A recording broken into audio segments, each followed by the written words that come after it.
shacabka waxgaradka odayaasha dhaqanka siyaasiyiinta iyo qaybaha kala duwan ee bulshada Galmudug oo siyaabo kala duwan uga hadlay mowqifka dawladda Galmudug ee ka gaareen hadal dhawaan ka soo yeeray madaxweynaha Soomaaliya ka oo ahaa in madaxda ugu sareysa ee Galmudug dib u heshiisiin lagu qabanayo magaalada Muqdisho. shacabka reer Galmudug ayaa waxa ay sheegeen in xilligan aysan jirin cid isdagaashan isla markaana ay yihiin siyaasiyiinta iyo guud ahaan ummadda reer Galmudug kuwa midaysan. hadda waa kuwana qaar ka mid ah shacabka odayaasha dhaqanka iyo qaybaha kala duwan bulshada ku dhaqan Galmudug oo aragtidooda ka diibanaya. aniga oo leeyahay magacayga Cabdi Gorofley waxaan ka hadlayaa 4 meelood baan ka hadlayaa. waxaa la yaab noqotay presidentiga Soomaaliya aqalkii laga soo doortay sanatarada soo diray ilaahayna wuu aaminay sanataradina wuu aaminay waana uga baxay waana foolxumo adduunyo. presidentiga Soomaaliya loo doortay meel kasta 45 meelood oo maamul goboleedku ka jiray meel walba sanataradii baa loo diray. Prime Minister iyo madaxweynuhu labaduba waa aamineen waana ku maqnaayeen hawshii. waxaa dhacday Galmudug waxa ka soo uray baan u la yaabana. guddoomiyihii baarlamaanka waa la doortay kaararka isaga qaybiyay maanta farweeyay yiri Galmudug intuu xagga ka wareegay cadaadada ka dego yiri wax Galmudug la yiraahay oo dhusmareeba ma tagin waa dafira. ninkii noocaas ah Galmudug xor weeye waana jiraysaa hadda madaxweynaha waxa hadhay waa 2 sano.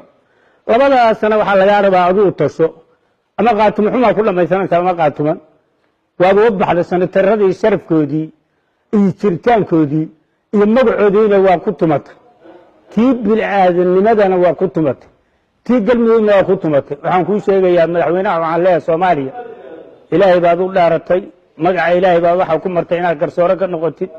farmaajo ii geeyaan dhulka iskula dhacaynay cadaala markaa timisa ogeyd baa lagu soo dhaweeyay ilaa gaalkacayo ilaa meel kasta sharaf baad ku timid meel kasta waa soo dhagax dhigtay saan ka maleeyay inaad wax noo qabatid baa waxa damacday inaad buud kula tumatay Galmudug waa jiraysaa waa jiri kadha ilaahayna waxaan ka rajaynaynaa inaad adiga ka dambayso talabaad ninkan si dimuqraadinimo baa loo doortay cali gacal oo kilkisha ku haysi xalli geel waxa la yiraahdaa guntiga la galiyo waa ka weyn si dimuqraadinimo baa loo qaaday oo xornimo xafdu aalna kama qaadin waxa ka qaaday intii dooratay intuu kaarka u qaybsay intii baa ka qaaday. waxaan ku sheegayaa xishoodku waa bareesanta dhan baata ilaahay baa ka dhigay bareesanta wuxuu kugu shubanay Galmudug bay ahay adoo seera taagay waxaad yeeshaa gadaal intaas ku noqotay farta Galmudug gadaal waaqi in lagu tuman karo iyo in lagu tuman karo. midda kale sanataradii duqoobay oo sharafka lahaa oo halkaas xaqiiqda u soo dirtay oo dukumiinti bareesantaha iyo Sheekh Shaakir iyo culimadii u dhiibeen isagii oo ku dhex jira sharaf dhaca labaad aan ku sameeyay misna muxuu ahaa sanatarada waxay tahay 24 bisha la yimaad war labada niyaada cadaada geeyay madaxweyne waa kula hadlaynaa anoo shicibkaadii baan ilaahay baan ka cabsanayna xaafdu aala soo haray xaafdu aala alla u dhiibay kursi adag buu ku fadhiyaa cid wax ka qaadaysana mal ama faruuriyaha qariina ama saartiin u galgash si dimuqraadnimo baa loo doortay intii uu ku fadhiyay buu ku fadhinaya. magacaygu waa Cabdinaasir Yuusuf Cali waxaan ka mid ahay shacabka reer Galmudug waxaan ku qanacsanahay oo ku faraxsanahay go'aankii maanta ka soo baxay madaxtooyada Galmudug go'aanka ay ka qaadatay dawladda wax Galmudug la yiraahdo dagaashan ma jireen madaxda Galmudug waa hal waa istaageersan yihiin waa wada shaqeeyaan waxaan soo dhaweynaynaa doorashooyinka soo socda ee gudoomiyaha baarlamaanka iyo madaxweyne ku-xigeenka dawladduna waxaan leenahay Galmudug waa israacday faraha kala baxdo hadday faraha kala bixi weyso annaga shacabka reer Galmuduga waxaan sameynaynaa barnaamij aad u ballaaran oo aan uga soo horjeedno farmaajo iyo khayre go'aanka dawladda maanta ay gaartana waa ku faraxsanahay. magacayga waa Axmed Xaashi Maxamed oo ka tirsan waxgaradka dawlad goboleedka Galmudug gaar ahaan magaala madaxda Dhuusamareeb.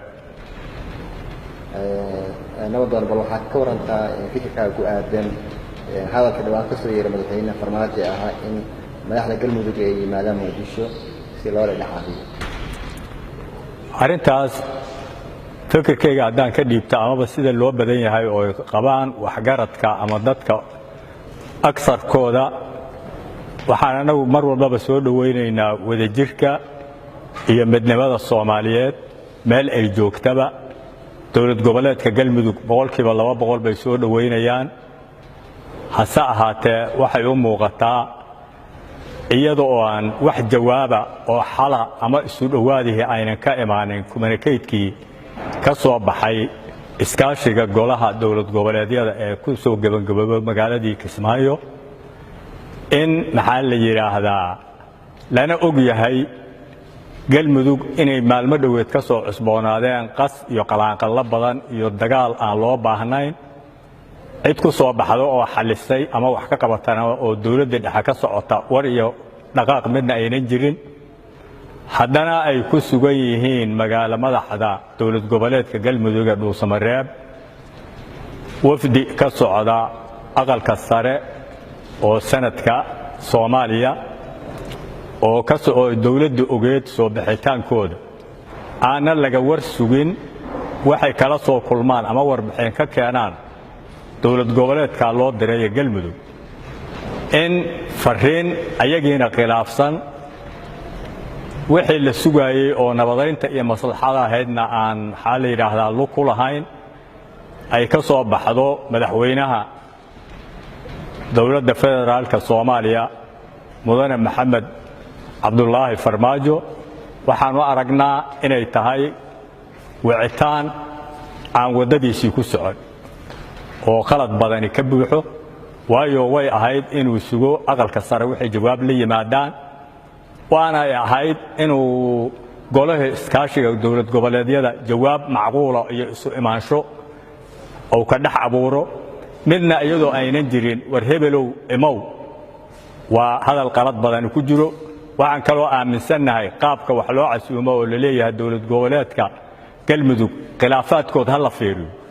ma garanayno anagu madaxda dowlad goboleedka Galmudug khilaaf ka dhaxay bismillaahir rahmaanir rahiim aad iyo aad baan idin salaaminaa dadka telefishinka Galmudug sida geesinimada leh dadka ugu gudbinaysaa waxa dadku qabo dowladda Galmudug waxa ay soo saartay go'aan dhaxalgal ah oo ay dadka reer Galmudug roonantii ku diirsadeen oo ah mowqifka ay iska taagtay qolqolataha ka jira dalka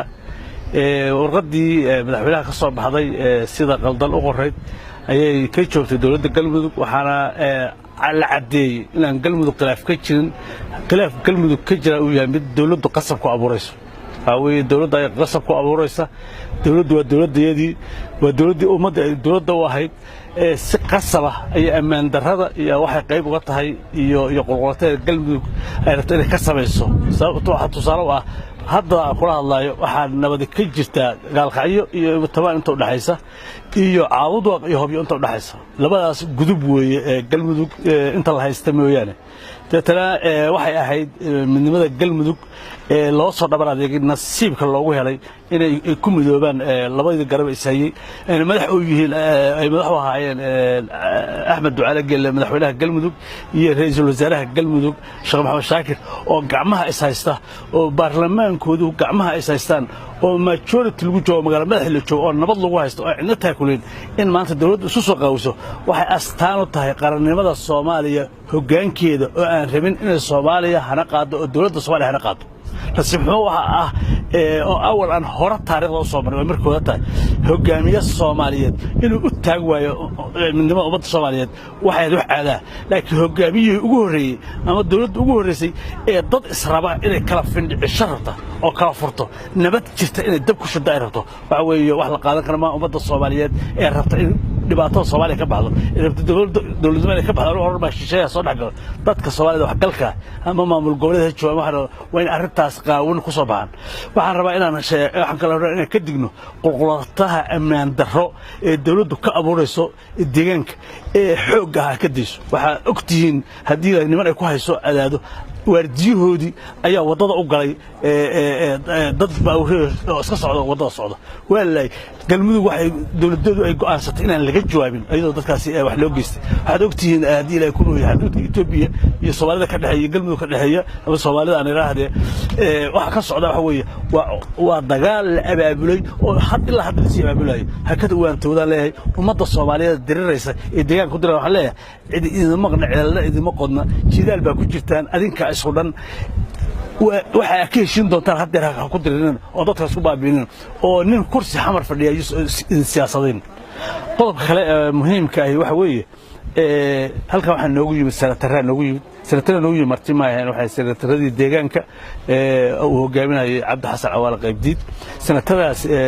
si saraaxa leh dadka u dhageysteen dadku ay la kulmeen wixii ku jiray ummadatan way u sheegeen dokumentarina dawladdu waa qortay iyo baarlamaanka iyo bulshada rayidka ah dokumentigaas oo isku xiran oo ka tarjumaya rabatiga dadkan ayaa senatara loo dhiibay wixii ayaga waajib ka ah deegaanka ilaa ayaga matale ayaga weeye wixii loo dhiibay oo dawladda iyo bulshada rayidka iyo ay u dhiibtana waxaan qiyaasanaa iyadoo sidooda inay geyn doonaan dawladda waxaan ka filanaa qaasatan madaxweynaha inuu qiimeeyo arrintan talle dadka reer galmudug waxaan rabaa inaan ku soo rabto dadka reer galmudug ha qiimeeyaan meesha ay ka soo guureen oo ahayd kala qoqobnaan oo ahayd kala beelaysi oo ahayd taasoo ragaadisay waxbarashadooda horumarkooda ilbaxnimadooda dhaqaalahooda maanta waxaad haysataan nabad adinku abuurateen deegaanka inta fariina ka maqan ku fara adeega inaad xoreysaan inta fariina ku jirana